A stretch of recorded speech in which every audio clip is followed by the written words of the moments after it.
अन्य जाति से आता हूँ। थोड़ा सा मैं जो नए लोग थोड़ा सा मैं अन्य जाति से आता हूँ। मैं हिंदू परिवार से था और जाति से राजपूत था। 2012 आज से तकरीबन 12 साल पहले एक छोटी सी घटना हुई थी। छोटी नहीं, बहुत बड़ी घटना कहेंगे हमारी। मैं कैसे प्रभु में आया, तो थोड़ा सा मैं हल्का बताता हूँ आपको। मेरी माँ छत से गिर गई थी और गिरने के बाद उसका ये बैक का पूरा पोर्शन जो था वो टूट गया था। टूटने के बाद हम लोग बहुत सारा ट्रीटमेंट कराए उसको। मतलब इंडिया का जो टॉप मोस्ट हॉस्पिटल होता है, सारे हॉस्पिटल में लेके गए, लेकिन डॉक्टरों ने बोला कि ये अब नहीं सरवाइव करेगी, मतलब ये बचेगी नहीं।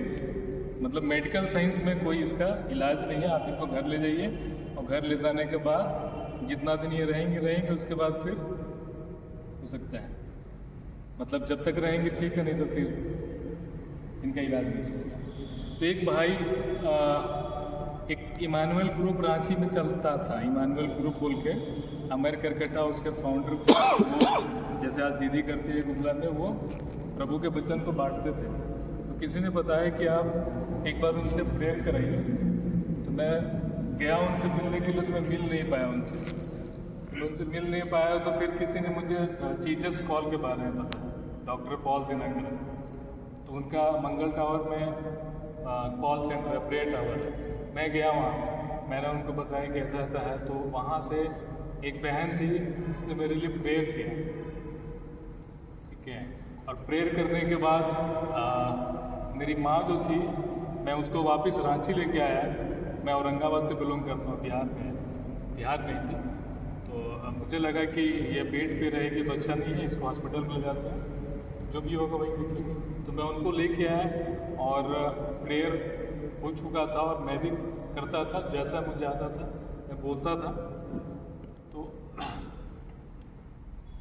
रांची कठल मोड़ पे ग्रीनची हॉस्पिटल है और वहाँ यहीं घूमने के कोई डॉक्टर इक्का थे, सर्जन थे। तो कुछ ने बोला कि आप जाइए, इनका सर्जरी करना होगा। तो मैं सर्जन से सोचा कि मिलता हूँ अगर कुछ होता है तो वो देख के बोले कि ऑपरेशन तो हम लोग कर नहीं सकते हैं, बॉडी उस तरीके का था नहीं। तो बस वो 100 रुपये का कुछ गोली लिखे, कुछ पाउडर लिखे, और वो पाउडर खाई और पाउडर को पानी के साथ पीना था और गोली खाई। उसके बाद वो ठीक हो गई। मतलब ऐसा चमत्कार हुआ कि हॉस्पिटल में हम लोग उसको छोड़ दिए। शाम को गए, देखे कि बहुत अच्छे, जब वो लेटी रहती थी उसको बैठ गए उठ गए।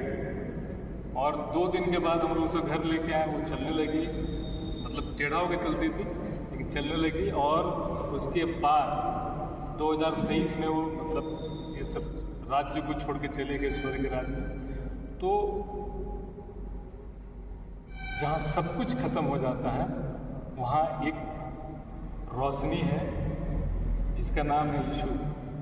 और वहीं से मैंने जीसस को अपनाया। ये कि जीसस ने मुझे अपनाया।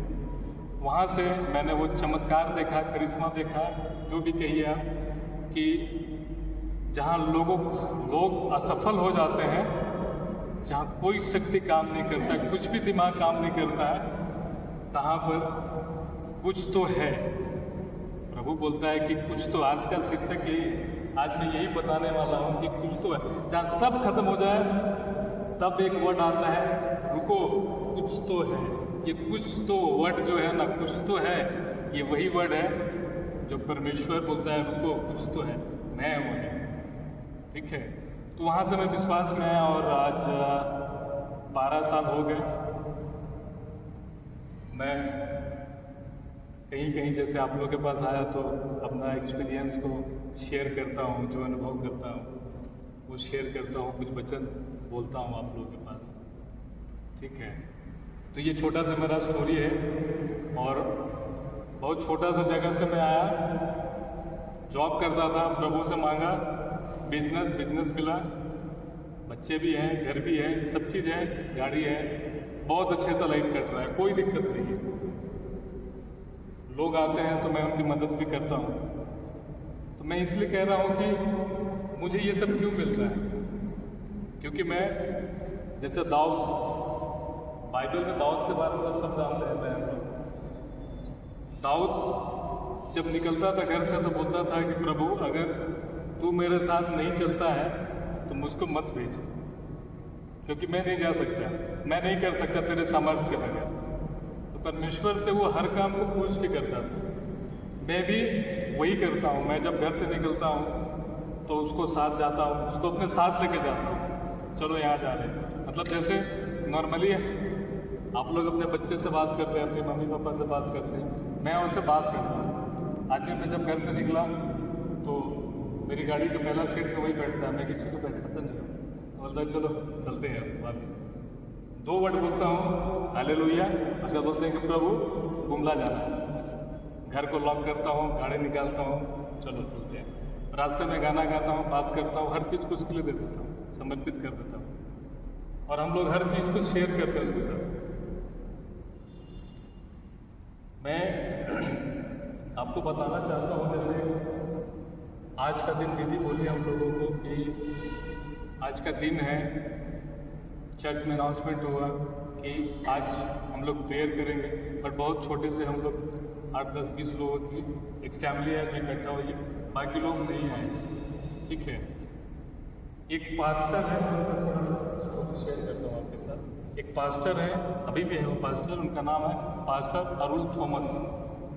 वो विदेश में रहते थे और जॉब करते थे और बाइबल का वचन भी कहीं कहीं लोगों को बताते थे जाकर। तो एक बार उनको ऐसा मिला, दर्शन मिला या कुछ ऐसा मिला, वो उनको बोला प्रभु कि तुम यहाँ छोड़ो और इंडिया जाओ और वहाँ पे अपना चर्च चलाओ। मतलब वहाँ पे अपने लोगों के लिए काम करो और जो तुम यहाँ कर रहे हो वो काम तुम इंडिया में करो। वो अपनी पत्नी से डिस्कस किया, फिर वापस वो इंडिया आ गए। इंडिया आने के बाद उन्होंने एक चर्च स्टार्ट किया, अपने पापा और मम्मी से बात करके कि प्रभु ऐसा बोला है, एक चर्च स्टार्ट किया उसने। और देखिए कमाल की बात है कि वो चर्च में आए, वो और उनकी पत्नी बड़ी अच्छा गाना गाती है, आज भी गाती है, यूट्यूब में देखिएगा मिल जाएंगे हमको। बहुत अच्छा आराधक है, बहुत अच्छा स्तुति करती है, गाना गाती है। तो वो और उनकी पत्नी स्टार्ट में वो आराधना करती थी और वो स्टेज पे आते थे और प्रभु का वचन को बांटते थे। दिन चलता गया। 1 साल हो गया, 2 साल हो गया, लेकिन उनकी चर्च में मात्र पति और पत्नी के अलावा कोई भी लोग नहीं आते। 2 साल हो गया। एक दिन उनकी माता बोली कि तुम्हारे चर्च में कितने लोग आते हैं? तो बोले नहीं आते हैं, बहुत सारे लोग आते हैं। बोले ठीक है मैं कल आऊँगा। अब ये इनके चर्च में तो कोई आता नहीं था। बोले कि मैं आऊँगा। उसकी माँ बोले कि मैं कल आऊँगी तुम्हारे चर्च में।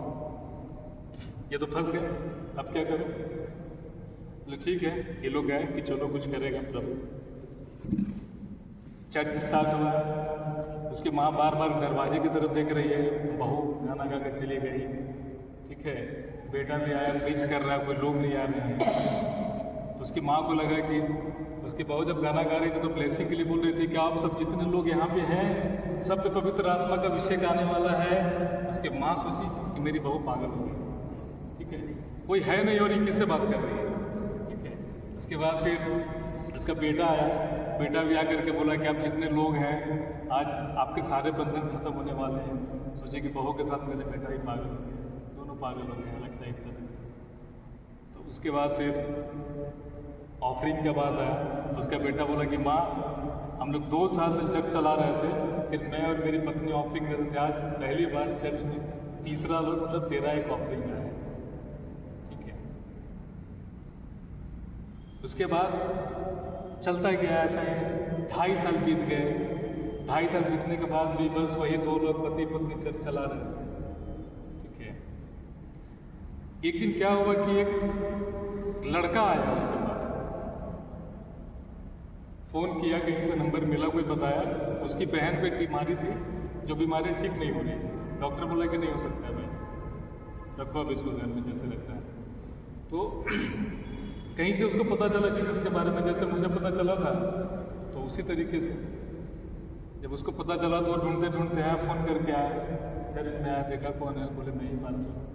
तो वो बताया कि ये मेरी बहन है और डॉक्टर बोलता है कि ये ठीक नहीं हो सकती है, कुछ अजीब सा बीमारी था उसका। तो वो कुछ बोले नहीं, बस वो प्रेयर किए, बोले कि यीशु मसीह के नाम से मैं तुमको बोलता हूँ कि जो भी चीज़ है तुम्हारे अंदर इसी वक्त चंगी हो जाए। और कमाल की बात है कि वो ठीक हो गई। तो इसका सार ये है, कहने का मतलब ये है कि जब हम किसी चीज़ को करते हैं, किसी भी चीज़ को करते हैं, तो हमको लगता है कि नहीं हो रहा, नहीं हो रहा, नहीं हो रहा, नहीं हो रहा, नहीं हो रहा, नहीं हो रहा।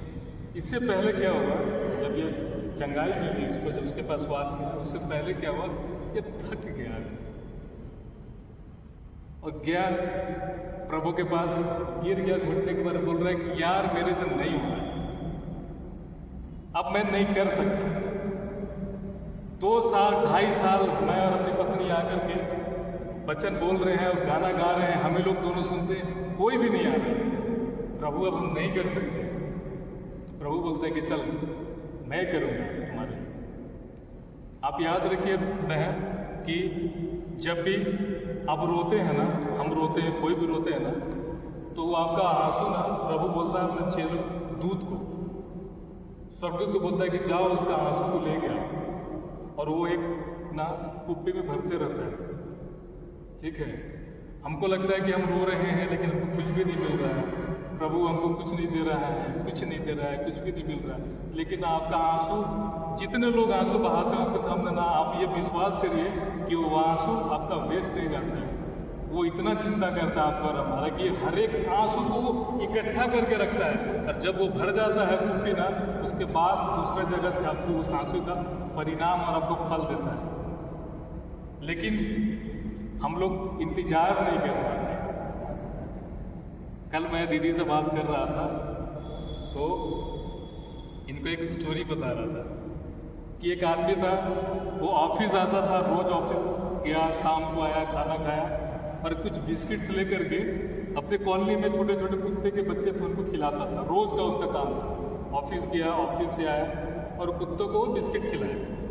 एक दिन क्या हुआ कि लेट हो गया, उसको लेट हो गया, बेचारा घर आया कि अब चलो अब कैसे करे, घर पहुंचा, लेट में पहुंचा, थोड़ा लेट पहुंचने के बाद गया, सोचा कि अब खाना खाएंगे और लेट हो जाएगा, बच्चा लोग वेट कर रहा है। ठीक है, गया, बोला कि खाना बाद में खाएंगे, पहले कुत्ता को बिस्किट देते थे। जब वो बिस्किट लेने के लिए गया तो पता चला कि बिस्किट खत्म हो गया। अब क्या करें, तो सब भूखा होगा, वेट कर रहा है मेरा।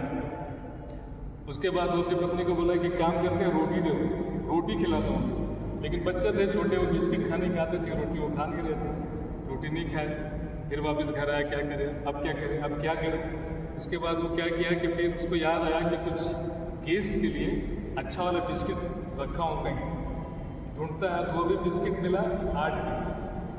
अब बोला कि 8 बच्चे हैं, 8 पीस बिस्किट है, किसी का पेट नहीं भरेगा। परेशान हो गया, क्या करूँ, कैसे खिलाऊँ इनको, कैसे खिला सकता हूँ। सोच रहा है, परेशान हो रहा है, सोच रहा है, परेशान हो रहा है। अपनी पत्नी से भी चर्चा किया कि क्या करूँ, बोले कि छोड़ दो। उसकी पत्नी बोली छोड़ दो, ये बिस्किट से किसी का पेट नहीं भरेगा, छोड़ दो।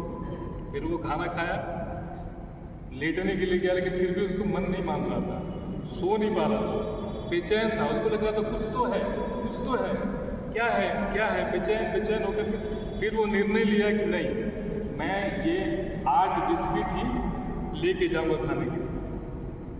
और जब वो 8 बिस्किट लेके गया बाहर, तो दरवाजे से बाहर निकला तो वहाँ पे सिर्फ एक ही कुत्ता था, बाकी 7 के 7 वापस चले गए थे। तो वो क्या किया कि उस कुत्ते को दिया और वो 8 बिस्कुट खाया और उसका पेट भर गया। तो जैसा हम लोग क्या करते हैं, बाइबल वचन बोलता है कि विश्वास करो, धैर्य रखो, ढाढ़स बांधो। बाइबल बोलता है ढाढ़स बांधो। ठीक है,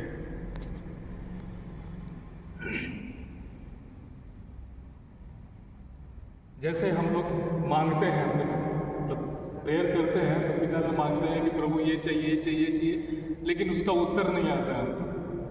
तो हम क्या करते हैं, हमको लगता है कि मेरी चिंता नहीं करता। देखिए ये स्टोरी हम इसलिए बता रहे हैं कि देखिए कुत्ता का बच्चा भूखा था, कुत्ता को भूख लगी थी, वो खड़ा था आस में, और जो उसको खिलाता था, जैसे हमारा परमेश्वर, हम अगर जाते हैं आज यहाँ मंदिर में आए हैं, उसके मंदिर में आए हैं, तो उसका घर है, हम इसलिए आए हैं कि ये उसका घर है और हम उसको जो बोलेंगे ना सुनेगा और हमको देगा, ठीक है।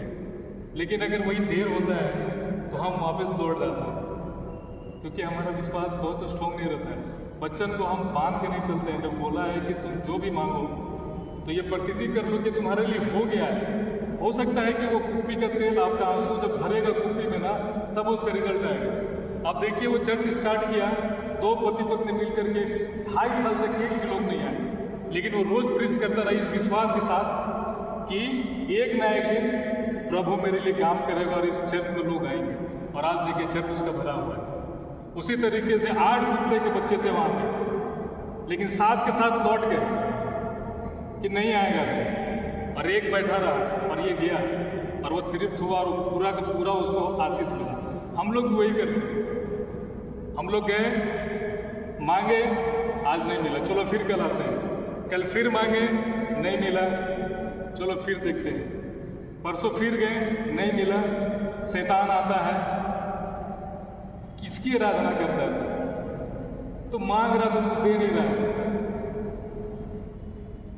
और हम वापस आ जाते हैं। जबकि आपके लिए वो दरवाजा खुलने वाला था कल, आज थोड़ा सा और रुक जाते तो वो दरवाजा खुलता और आपके पास इतना आशीष गिरने वाला था कि आप उसको धन्यवाद कहते कहते नहीं थकते। लेकिन शैतान आपका आशीष को चुरा ले जाता है, क्योंकि आपके पास सब्र नहीं है।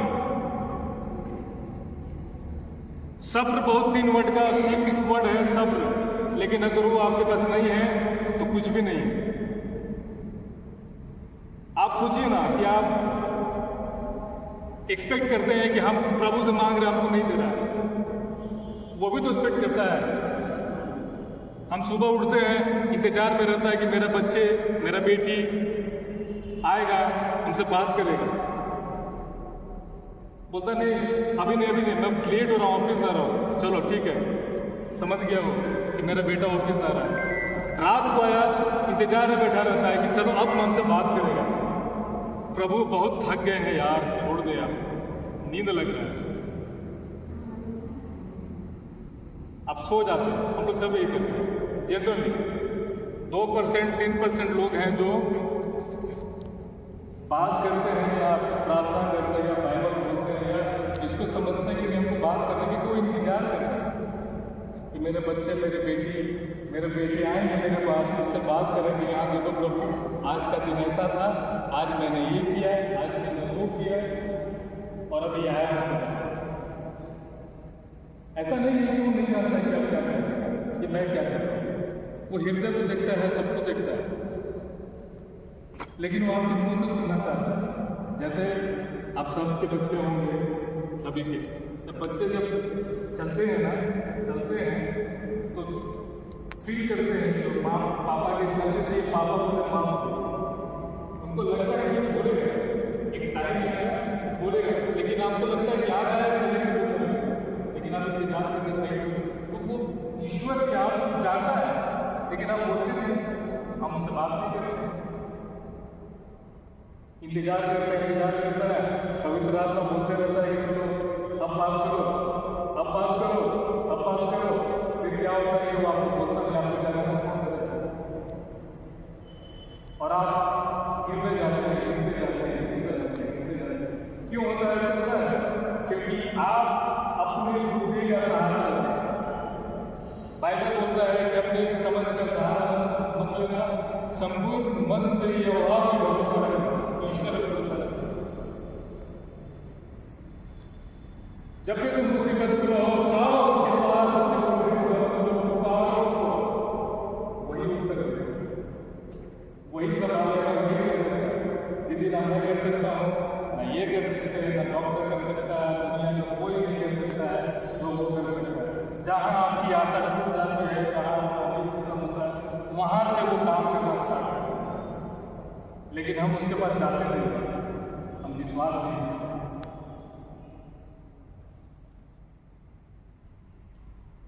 एक बार एक पायलट जहाज को चला रहा था, जहाज को चलाते चलाते कॉकपिट जहाँ पायलट बैठते हैं ना उसको कॉकपिट बोलते हैं। तो उसको चूहा जब किसी चीज़ को उतरता है तो चूहा का उतरने का आवाज़ आता है, ठीक है। अब तो सोचा कि ये तो चूहा है, अगर चूहा वायर काट देगा प्लेन क्रैश कर जाएगा, सभी लोग मर जाएंगे, क्या करें। वो जहाज को छोड़ नहीं सकता है कि चूहा को खोजे, और चूहा को भगा भी देंगे तो कहीं ना कहीं तार काटेगा, ठीक है। क्या करें परेशान हो गए, ईश्वर को याद किया, बोला कि ईश्वर को, पृथ्वी के सृजनहार परमेश्वर, तू ही इसका रास्ता निकाल सकता है। बस वो एक वर्ड बोला, वो पुकारा उसको, और उसके पास जानते हैं उसका माइंड में एक ख्याल आया कि बचपन में स्कूल में पढ़ा था कि चूहों को एक लिमिटेड ऊंचाई से ऊपर ले जाते हैं तो मर जाते हैं, मतलब कुछ फीट की दूरी से अगर उसको और ऊपर ले जाइएगा तो चूहा मर जाता है। उसको वो ख्याल तुरंत परमेश्वर उसके मन में डाला, और वो जब उसके मन में आया तो अब तो जहाज का एक रूल्स रेगुलेशन है ना उड़ाने का, जहाज उड़ा रहा है तो उसको अगर और ऊपर ले जाना है तो वो अपने कंट्रोल रूम से बात करता है, करना पड़ता है कि हमको जहाज और ऊपर लेके जाना है। उसने कंट्रोल रूम को फ़ोन किया, कंट्रोल रूम को बोला कि जहाज में कुछ दिक्कत आ गई है, बताया नहीं क्या दिक्कत है, कुछ दिक्कत जहाज में आई है, मुझे जहाज को और ऊपर लेके जाना है। तो वो बोला कि यार तुम पहला आदमी हो, जब जहाज में दिक्कत आती है तो वो बोलते हैं कि मुझे नीचे जाना है, तुम पहला आदमी हो जो बोल रहे हो कि जहाज मुझे ऊपर लेके जाना है। बड़ा अजीब सा बात है। बोला कि नहीं प्रॉब्लम ही ऐसा है कि हमको जहाज ऊपर लेके जाना है। तो बोला कि ठीक है तुम लेके जाओ, कुछ फीट ऊपर लेके जाओ। जैसे जैसे उसने जहाज को और ऊंचा लेके जाना स्टार्ट किया, चूहे का उतरना बंद हो गया, और कुछ देर के बाद चूहा का आवाज़ बंद हो गया बिल्कुल। फिर अपनी जगह पे आकर के उसने जहाज को लैंड किया, जाके देखा कॉकपिट में चूहा मरा हुआ था। तो एक लेवल है जब परेशानी बहुत ज़्यादा हो, दिक्कतें बहुत ज़्यादा हो, तो आपको अपना लेवल बढ़ाना पड़ेगा, आपको ऊंचाई पे आना पड़ेगा लड़ने के लिए। जैसे दाऊद जब गोलियत से लड़ने जा रहा था तो दाऊद की तरफ सब देख करके क्या बोल रहे थे, अरे नहीं कर पाएगा तू, नहीं कर पाएगा तू, नहीं मार पाएगा तुम उसको। सब गोलियत को देख रहे थे, उसके विशाल रूप को, अरे कैसे करेगा ये, कैसे करेगा। लेकिन वो उसको देख रहा था जो उसके साथ था। तो आपको लेवल बढ़ाना पड़ेगा। हम लोग आते हैं, दीदी आपको हर सप्ताह बोलती है, आप लोग घर में प्रेयर करते हैं, वचन पढ़ते हैं, लेकिन आपके पास क्यों नहीं हो रहा है, आप ग्रो क्यों नहीं कर रहे हैं, आप बढ़ क्यों नहीं रहे। आप तो जन्म से क्रिश्चियन हैं, मैं तो बाहर से आया, हमको तो देता है सच। आज मांगते हैं, आज मांगेंगे ना, शाम को दे देगा, सुबह मांगते हैं, रात को दे देता है, आपको क्यों नहीं देता है। ये आप सोचिए, मंथन करिए, कहाँ पे चूक हो रही है। कौन ऐसा चीज है जो आपको और प्रभु के बीच में, परमेश्वर के बीच में जाने से रोक रहा है। चाहे वो आपका व्यवहार हो, या आपकी बात चुगली करने की लत हो, या आपको गुस्सा करने का लत हो, कुछ तो है, वो आपको ढूंढना पड़ेगा। हम चर्च आए बहुत आदमी, जय यीशु फादर, जय यीशु दीदी, घर घुसे देखिए बर्तन रखा हुआ, खाने का तुमको बोला नहीं बर्तन क्यों नहीं साफ किया। तो आप यहां से अभिषेक लेके तो गए, ये तो किया आपके साथ, ये तो बोला ना कि मत डर, मैं तेरे साथ हूं जीवन के अंत तक, पृथ्वी के अंत तक, जब तक जीवन रहेगा, पृथ्वी रहेगा, तब तक ये आपके साथ है। लेकिन आप उसको अपने साथ तभी ले चल सकते हैं जब आप पवित्र रह सकते हैं। आज्ञा तो मानना है, लेकिन आपको पवित्र रहना है। और सबसे ज्यादा आपका अभिषेक कहीं से लूज होता है तो ये मुंह है, ये मुंह। आप जितना कम बोलेंगी उतना सुरक्षित रहेंगे। दीदी जब प्रचार में निकलते थे तो लोग बहुत चीज बोलते थे इनके बारे में, आज नहीं बोलते। इन्होंने केयर नहीं किया, सुना नहीं किसी को नहीं देखा कि बगल में कौन बोल रहा है, क्या बोल रहा है, नहीं बोल रहा है। बहुत चीजें आई इनके पास, ये सिर्फ उसको देखती उसके साथ चलती थी। इन्होंने अपना मुंह को बंद रखा। तो मुंह को बंद रखना है बहन, और अपने चीज़ों को आप देखिए, आप सब में कोई ना कोई खामियां है, सब में खामियां हमारे अंदर भी है। हम अपने से उस खामियों को दूर नहीं कर सकते, पता है आपको।